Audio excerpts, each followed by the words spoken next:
নমস্কার, আমি সৌম ঘোষ। আপনাকে যদি কেউ টাইমের কথা জিজ্ঞেস করে, ধরুন জিজ্ঞেস করলো what's the time I watch, hey time please. ধরুন সময় তখন 4টে কুড়ি, আপনি কি বলবেন 4:20?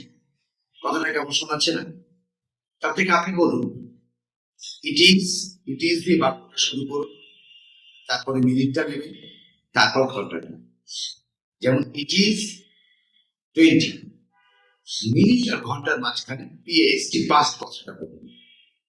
তাহলে এখন 4:20 বাজে, ইট ইজ 4:20।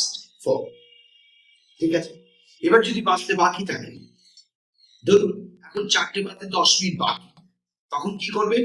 ওই পাস্টের জায়গায় টু বসাবেন। এখন 4টে বাজতে 10 মিনিট বাকি, ইট ইজ 10:04।